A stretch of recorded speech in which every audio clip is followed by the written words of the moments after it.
Ndewonu ndị ọma ekelekwa m unu. Oge ruola maka akụkọ ụwa nke si n'Enyimba TV dị na Alaba steeti Abia na-abịara gị nke taa bụ Friday abalị 24 n'ọnwa ise afọ 2024 ma bụrụkwa ahịa afọ n'ala Igbo. Na mmalite ndị a bụ isi akụkọ ndị gbapụtara ihe na akụkọ anyị taa. Ụlọ nzukọ ukwu na-achọ ka alataghachi n'iji ukwe ala anyị nke ochie mee ihe. Eweghachila onye isi oche ụlọ ọba ego ukwu CBN n'oge gara aga Sanusi dịka onye emie nke Kano ka afọ anọ gachara achụtụrụ ya n'oche. Ndị bi na Cameroon Road ebeela akwa arịrị maka ndakpọ nke okporo ụzọ ahụ na obodo Aba steeti Abia. Ọ bụ m Ezinne Mmadụ ji ngwugwu akụkọ nke taa. Chezie ntị gị ka ị gere ha n'uju. Osote onye isi ala Kashim Shettima ekwuola na ọchịchị nke onye isi ala Bola Tinubu na-elekwasị anya n'ịkwalite usoro na-aga n'ihu nke ụtụ isi nakwa nnakọta ya n'ala anyị, ebe o nyere ndị obodo a mmasị obi ike ka obi ghara ikopụ ha na-enweghị atụmatụ ọbụla nke ibugo ụtụ isi n'ụdị ọbụla. O kwupụtara nke a mgbe ọ nabatara ndị nnọchiteanya nke ụlọ akwụkwọ ihe ọmụmụ ụtụ isi nke Naịjirịa na obi onye isi ala ndị bịara kpọtụrụ ya. Osote onye isi ala mesiri ya ike nkwudosi ike nke ọchịchị onye isi ala Bola Tinubu n'ịyochagharị usoro ụtụ isi nke ala anyị na-eboghị ụmụ obodo a oke ibu n'akụkụ a. N'ajụjụ ọnụ nta akụkọ nke nọ n'obi ọchịchị jụrụ ya ka nnọkọ ahụ gbasara, onye isi oche nke ụlọ akwụkwọ ihe ọmụmụ ụtụ isi Samuel Agbedeni nyekwere nkwa inye ọchịchị etiti ndụmọdụ n'ogo niile maka usoro ụtụ isi ma kpọọ oku ka enwee ihe ndekọ nke otu ihe ndị eji ego ndị a natara dịka ụtụ isi n'aka ụmụ Naịjirịa na-eme bụkwanụ nke a ga na-ahụ anya. Onye minista na-ahụ maka mmanụ patrol omeiwu Henneken Lokpobiri ekwuola na ala Naịjirịa na-agba ndị nke mbụ na mmepụta nke mmanụ patrol na gas na mba Afrịka dịka ha nọ n'ihu mba ndị dịka Angola na ndị ọzọ na-emepụta mmanụ gburugburu kọntinent Afrịka. Maazị Lokpobiri mgbe ọ na-ekwu okwu banyere ihe ndị ụlọ ọrụ ministri ya rụzuru n'ime otu afọ gara aga, o mere ka amata na onye isi ala Bola Tinubu emeela ka enwee ogbe dị mma iji kwalite obi ike nke ndị na-ewunye ihe na ngalaba mmanụ. Onye minista ahụ ka o si na-adị kpọtụrụ uche na ụfọdụ ihe isi ike na-enwe n'usoro ibugharị mmanụ, nke otu n'ime ya gụnyere ịdị ala nke okpo mmanụ ndị na-enwebeghị mgbanwe nke nlebara anya emerela na ha n'ime afọ 12 gara aga na ngalaba a. Ụlọ nzukọ nnọchiteanya ekpebiela inwe nnọkọ ha na ndị nnọchiteanya nke otu jikọrọ ndị ọrụ NLC n'aha mkpirisi na ebumnobi igbochi atụmatụ mfanye aka n'ụkwụ maka ụgwọ ọnwa opekata mpe. Osote ọnụ na-ekwuru ụlọ nzukọ nnọchiteanya bụ Benjamin Kalu nyere ụmụafọ obodo a obi ike dịka ọ nọrọ n'isi ọnọnọ na-ekwupụta na ọgbakọ a ga-enwe n'etiti otu jikọrọ ndị ọrụ bụ iji dozie nghọtahie na-agba gburugburu ụgwọ ọnwa opekata mpe maka ndị ọrụ nke ọhụrụ. Mkpebi nke ụlọ nzukọ a mere dịka ha nabatara mkpọtụ uche nke nkọwa onye nnọchiteanya nke mpaghara Echie na ọmụma dị na steeti Rivers n'ogo etiti bụ Kelechi Nwogu, onye mapụrụ ọkwa na ndị ọrụ amapụrụ ọkwa ha na ha ga-abagide mfanye aka n'ụkwụ n'abalị 31 nke ọnwa Mee n'ihi esemokwu dị n'etiti ha na ọchịchị etiti gbasara nkwado nke ụgwọ ọnwa opekata mpe ọhụrụ. Ụlọ nzukọ nnọchiteanya na ha ebufe ụkpụrụ iwu na-achọ ka alaghachi n'iji ukwe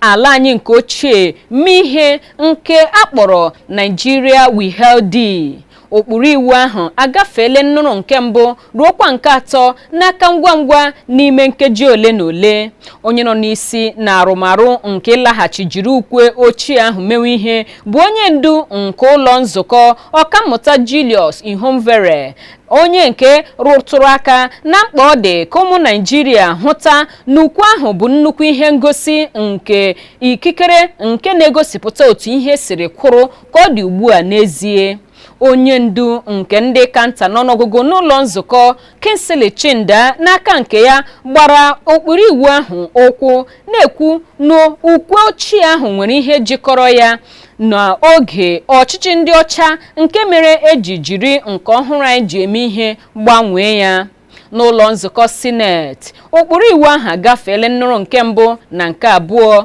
ezigala ya n'otu kọmitii ụlọ nzukọ nke na-ahụ maka ikpe ugwu ruru mmadụ nakwa okwu gbasara iwu maka nlebara anya ebe ha ga-ewetaghachi ihe ndekọ ha n'ime izu abụọ. Ndị omeiwu na-akwado ụkpụrụ iwu ahụ n'otu olu rụrụ ụka na ukwe ochie ahụ ka bụrụ ihe njikọ nke ịdị n'otu, udo na ọganihu ma ejiri ya tụnyere nke ejibu eme ihe ka ọ dị ugbu a.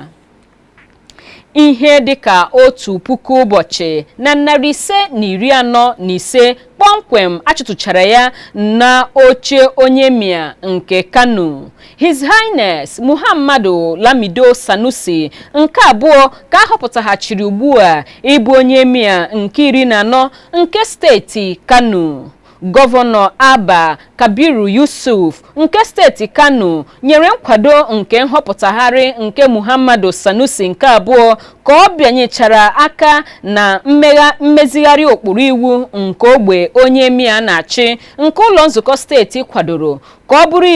iwu ọhụrụ ahụ kagburu iwu ogbe niile nke afọ 2019 nke onye gọvanọ steeti ahụ pụrụ apụ mere n'oge ọ bụrụ gọvanọ bụ Abdullahi Ganduje, nakwa nke afọ 2023 nke kewapụtara ogbe ebe ndị emir na-achị dị 5 n'ọnụọgụgụ na steeti Kano ma nyekwa ohere ugbu a iwetaghachi Sanusi n'oche ya. N'ihi nke a, gọvanọ Yusuf nyere ndị emir a chụtụrụla n'oche ha n'oge gara aga ihe dịka awa 48 ka ha kwapụ n'ebe obibi nke gọọmenti nwe ma nyefee ngwaọrụ niile nke ha jiri rụọ ọrụ n'aka osote gọvanọ nke steeti ahụ. Aka na-achị steeti Rivers Siminalayi Fubara na-ebu ụfọdụ ndị kọmishọna ya ndị jiri iwe gbarụkwaghị site n'ọchịchị ya izu gara aga ebubo na-enweghị ihe ọbụla bụ akwụkwọ ihe ndekọ nke bụ banyere ihe ndị nke ha mere n'ọrụ ha n'ụlọ ọrụ ministri ha dị iche iche. Fubara boro ebubo a n'oge ọ na-edu ndị kọmishọna 8 ọhụrụ n'iyi ọrụ ndị ụlọ nzukọ steeti ahụ nyochara ma nye nkwado maka ịnọchi ndị a gbara arụkwaghịm n'ọchịchị ya. O kwuru na ndị kọmishọna ndị ahụ gbara arụkwaghịm ụfọdụ akwụkwọ ihe ndekọ ka a chọrọ ma ahụghị ya n'ihi na a chọrọ ya n'ụlọ ọrụ ministri ha dịgasị iche iche. 5 n'ime ndị kọmishọna ndị gbara arụkwaghịm ndị nwike bụ nna ha ukwu hapụrụ ọchịchị Fubara na-ekwu na ebe ọrụ dịka ogbe na-ekpo ọkụ n'ahụ nyere ha. Mgbe ọ na-edu ndị kọmishọna ọhụrụ ndị a n'iyi ọrụ, Fubara gbara ha ume ka ha kpaa agwa ga-adị iche na nke ndị a pụrụ apụ bụkwanụ ndị hapụrụ oche a nke ha na-anọchi nọ. Onye gọvanọ steeti Imo Hope Uzodimma na-akpọ oku ka enyekwuo ndị eze ọdịnala ikikere iwu kwadoro nke ga-enyere ha aka ịlụso enweghị nchekwa ọgụ na ala anyị. Uzodimma onye kpọrọ oku a n'isi obodo Abuja mgbe o lere ndị isi ọchịchị ọdịnala si mpaghara ndịda Ọbịa ebe o kwuru na ndị eze ọdịnala nwere ibu ọrụ nakwa oke n'ọrụ ma ọ bụrụ na ịdị n'otu nakwa iguzosi ike nke ndọrọndọrọ ọchịchị ala anyị ga-abụ nke a ga-enweta. Uzodimma onye bụ onye isi oche nke otu jikọrọ ndị gọvanọ si n'otu pati APC gara n'ihu kwuo na inwe nchekwa ime obodo nakwa nhazi nke ndị nche vigilante na-amalitekarị site n'aka ndị eze ọdịnala nke na-egosi na ndị eze ọdịnala bụ ejewe aghaghị n'akụkụ a dịka Uzodimma mere ka amata. N'okwu ya, onye Oni nke Ife Ọba Adeyeye Enitan Ogunwushi Ọjaja nke abụọ kwuru na dịka ndị ndu ọdịnala na mpaghara ndịda nke ala anyị na ha agbakọtala aka ọnụ ugbu a na-echebe mpaghara ahụ nke ọma ma sikwa otu ahụ chebe obodo anyị bụ Naịjirịa n'ozuzu oke. Gọvanọ steeti Abia Dọkịta Alex Oti ekpughepụla ugbu a n'otu n'ime ụlọ ọrụ na-eji ego eme ihe ama ama n'ala anyị dị njikere iso steeti Abia gbakọ aka n'atụmatụ ịrụ ọdụ ụgbọelu na steeti anyị a. Gọvanọ Oti kwupụtara nke a mgbe otu ndị nke si n'ụlọ ọrụ ministri etiti na-ahụ maka njem ụgbọelu bịara njem nleta na steeti Abia iji nyochaa ogige ebe amawapụtara maka atụmatụ ọdụ ụgbọelu ọhụrụ na steeti anyị a. Onye gọvanọ jiri obi ụtọ nnabata ndị otu etiti a ma kelee onye isi ala Bola Tinubu maka nkwado ya n'ịrụ ogige ebe ụgbọelu nwere ike ịda na steeti Abia. O kwuru na ọ bụ eziokwu na ịrụ ogige ahụ nọ n'usoro mkpata na mmefu, mana gọọmenti steeti Abia ga-eso ọchịchị etiti rụkọ ọrụ ọnụ n'ibugo ogige ahụ ruo oge ịbụ ọdụ ụgbọelu dịka ọ kọwara na ndịiche gbapụtara ihe n'etiti ogige ebe ụgbọelu na-ada nakwa ọdụ ụgbọelu bụ naanị obosara nakwa ịdị ogologo nke okporo ụzọ ebe ụgbọelu na-ada ma na-efepụ. Ngalaba otu pati People's Democratic Party PDP nke steeti Abia na-egosipụta obi ike na ịdị n'otu nke otu pati ahụ, na-akọwa otu pati ahụ dịka nke mụtara ihe site n'ihe ndị nke ha na-emetaghị n'oge gara aga, ebe ọ dị njikere ugbu a iso zọọkwa ịchịisi nke steeti a na ntuliaka ezumezu n'ọdịnihu. Mgbe ọ na-agwa ndị ntaakụkọ okwu ka ndị otu pati ahụ na ndị aka ji oke nwechara ọgbakọ ndị si na kansụl dị 17 enwere na steeti a, ndị bịara ime ka otu pati ahụ nakwa ndị okenye ha mata na ha guzoro chemchem maka ọdịmma nke otu pati ahụ. Onye ode akwụkwọ nke otu pati ahụ ma bụrụkwa onye osote onye isi oche Ada Abraham Ama rụtụrụ aka na onweghị onye ọbụla so n'otu ime ụlọ nke otu pati PDP hapụrụla ya ma ewezuga otu onye nke gosiri n'otu pati PDP ka guzoro nnọọ ezigbote ike na steeti Abia.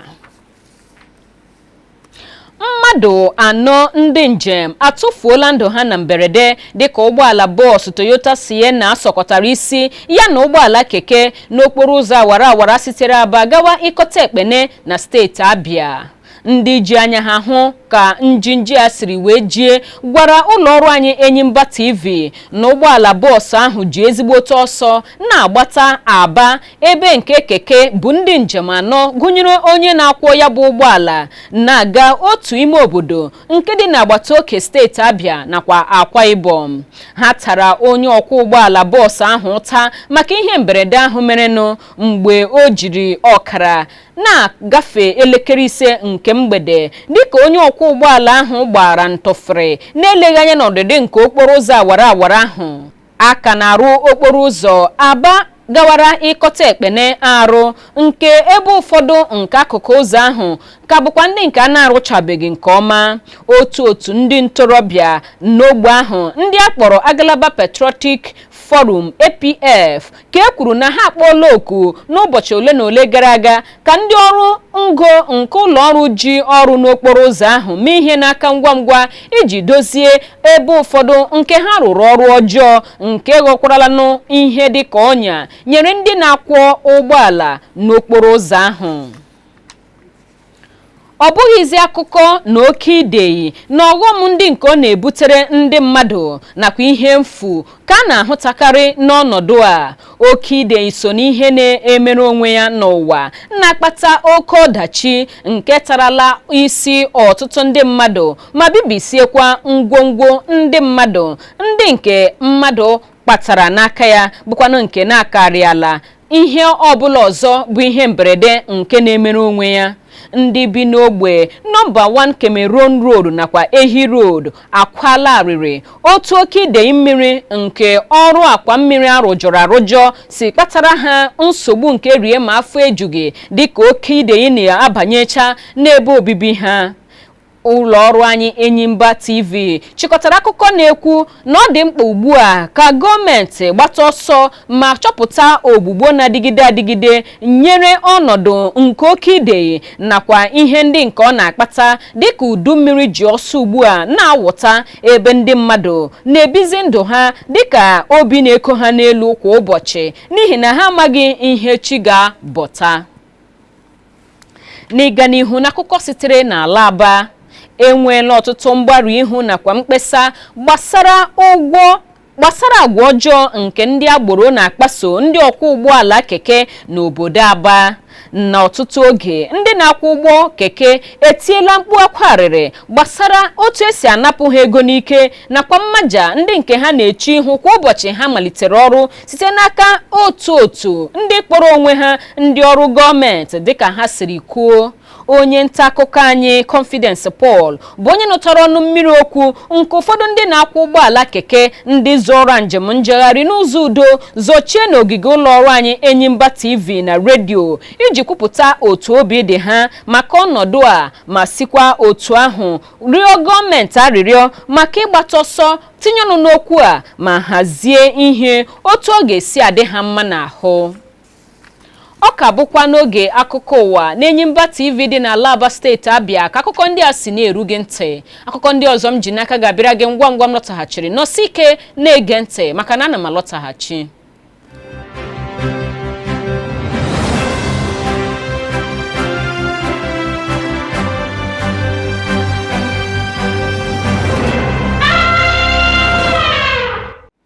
Nnọọ ka anyị gaa n'ihu.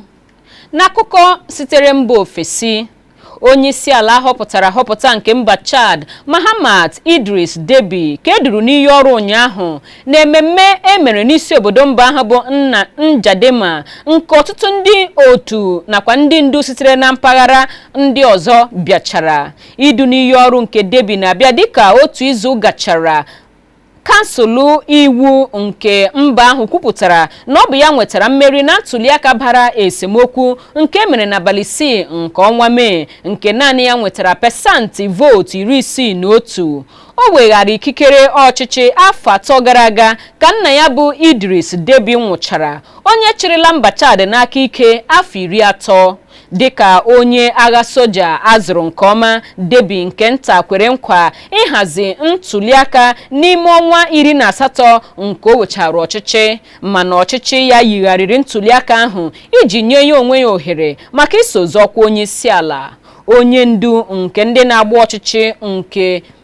ọchịchị ụkwụ bụ Success Masra, ezigbote onye gbara ọchịchị ndị soja ụkwụ, nwetara naanị pasentị vootu 18.5 na ntụliaka ahụ. Ọ kụrụ afọ n'ala n'ịma aka ọ mara mpụtara ntụliaka ahụ nke ọtụtụ otu nke mba ụwa ndị na-abụghị gọọmenti nwe ha kọwara dịka ntụliaka nke wuruwuru jupụtara n'ime ya. N'akụkọ akụnụba, nnukwu ụlọ ọrụ na-ahụ maka mgbakọ n'ala anyị MBS n'aha mkpirisi n'ihe ndekọ nyocha ha gosiri na n'ihi nsogbu nke ọnọdụ ọdịmma nakwa akụnụba na nwere ike ime ka ụmụ nwoke dị pasentị 51.6 n'ala anyị gbaga mba ndị ọzọ maka ndụ ka mma. Dịka ihe ndekọ ahụ siri kwuo, ọchịchọ ịgbafe mba ndị ọzọ dịtụ ala n'ebe ụmụ nwaanyị nọ ma ewere ya tụnyere mmasị nke ụmụ nwoke dịka nke ụmụ nwaanyị bụ pasentị 48.6. Nsogbu obibi ndụ dị mma anọgidela na-abụ isi sekpụ ntị ndị mmadụ ji na-agbapụ mba ọzọ n'agbanyeghị ụzọ esi eme ya bụ njem nakwa otu ọ ga-adị. Na nchọpụta ha n'ime obodo dị 25, Canada ka bụrụ ndị nke na-agba ndị nke mbụ ebe ndị mmadụ na-agbakarị, ebe obodo Saudi Arabia na-esochi ya. Ụlọ ọrụ MBS tụrụ aro ka ekewapụtakwuo ohere ọrụ ma nọgidesi ike n'inye nkụzi nke ziri ezi nakwa ozi gbasara ihe ize ndụ na ọghọm nke na-adị n'okporo ụzọ esi eme njem ndị a n'etiti ndị ntorobịa site n'oge ruo n'oge ma wepụtakwa ohere nakwa ọnọdụ nke mmepe obodo nakwa nkwalite nchekwa site n'aka gọọmenti iji belata oke mgbaga mba ofesi site n'aka ụmụ Naịjirịa. N'ikpeazụ, n'akụkọ egwuregwu, onye nkuzi coach otu egwu bọọlụ Super Eagles ekwuola na ọ bụrụ na ndị ọgba bọọlụ ya emi ike ha niile nke ga-eru pasentị 100 na ha agaghị enwe nsogbu ọbụla iji merie ndị ogbo ha ga-esite mba South Africa. Egwuregwu ịma aka nke mbụ Finidi ga-edu otu egwu bọọlụ Super Eagles aga ga-adị n'etiti ha na ndị Bafana nke mba South Africa n'Uyo dị na steeti Akwa Ibom. Olileanya ka a na-atụ anya ugbu a na otu egwu bọọlụ Super Eagles bụ ịlọtaghachi n'ụdị mbụ ha dịka ha na ndị Lesotho nakwa Zimbabwe gbara onye lawa nke na-adịghị ha mma n'ahụ. N'okwu ya na mkparịta ụka ya na ndị ntaakụkọ na steeti Lagos, Finidi kọwara na otu ndị ọgba bọọlụ ya si akụga bọọlụ ugbu a na ha ga-enweta mmeri. Ọgwụ na ya bụ akụkọ ụwa nke uhuruchi a, mana tupu apịachie m ya kpamkpam geghachi ntị n'isi akụkọ ndị gbara ọkpụrụkpụ n'akụkọ anyị taa. Ụlọ nzukọ ukwu na-achọ ka alataghachi n'iji ukwe ala anyị nke ochie eme ihe. Eweghachila onye isi oche ụlọ ọba ego ukwu CBN n'oge gara aga Sanusi dịka onye emir nke Kano ka afọ 4 gachara achụtụrụ ya n'oche ahụ. Ndị bi na Cameroon Road ebeela akwa arịrị maka ndakpọ nke okporo ụzọ ha dị n'obodo Aba steeti Abia. Ekele m gị onye ọma maka ị na ebe ahụ gee ntị ma kirie akụkọ ụwa nke taa. Cheburikwa anyị ọzọ mgbe anyị ga-ewetaghachikwara gị akụkọ a. Abụ m Ezinne Mmadụ na-asị gị kachi bụ ọnụ.